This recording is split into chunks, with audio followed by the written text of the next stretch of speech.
Et bonsoir et merci au Weasel de m'accorder cette conférence de presse. Donc je voulais vous parler parce que hier soir, lors d'une comparution, nous avons pu attendre la vision d'un certain avocat, Maître Kirby, dans une séance assez exceptionnelle à tripartite, hein, première fois que ça se réalise lors d'une comparution.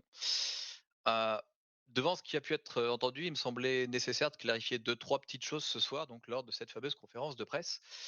Tout d'abord, Maître Kirby a voulu mettre en avant des défaillances du système judiciaire actuel, regrettant l'époque où, comme il a su si bien le dire, il était juge de cet État. Alors certes, je peux entendre que le bureau du juge peine à évoluer depuis quelque temps.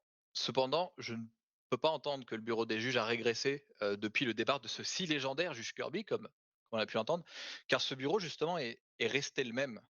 Oui, il y a des problématiques actuellement, mais il n'y a pas de nouvelles. C'est des problématiques qu'il a connues aussi quand il était juge, et c'est des problématiques qu'il n'a pas non plus su résoudre à l'époque où il était là.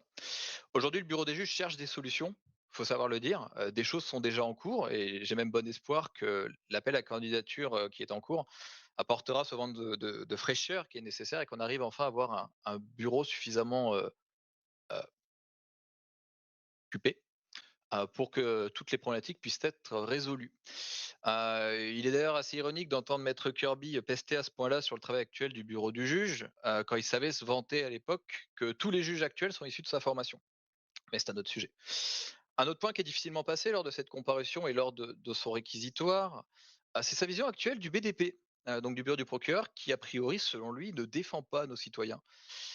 J'aimerais préciser que sur les 30 derniers jours, sur 12 comparutions qui ont eu des victimes civiles, chacune a obtenu des dédommagements pour eux. On parle au total de 38 personnes.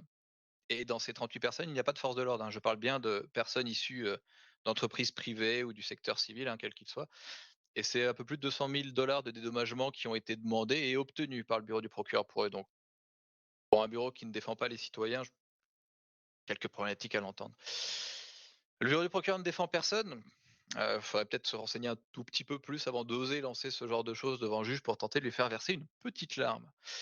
Il est important, hein, que chacun puisse être défendu, je n'ai pas de souci là-dessus, mais je reste persuadé qu'il n'y a pas besoin de s'amuser à dégrader l'intégralité du système judiciaire pour tenter de mettre en avant la défense d'un cas unique, surtout quand c'était la première fois qu'un juge ose tenter quelque chose de nouveau avec une comparution tripartite et que justement un avocat s'en sert pour défoncer toute possibilité de refaire l'exercice, de tenter de faire mieux, en s'amusant justement à juste flinguer tout un système judiciaire parce que le monsieur n'est pas content sur une situation. Et je vous remercie de m'avoir écouté, hein. Si vous avez des questions, je reste évidemment disponible, que ce soit ce soir ou pour toute personne qui veut se présenter au bureau du procureur.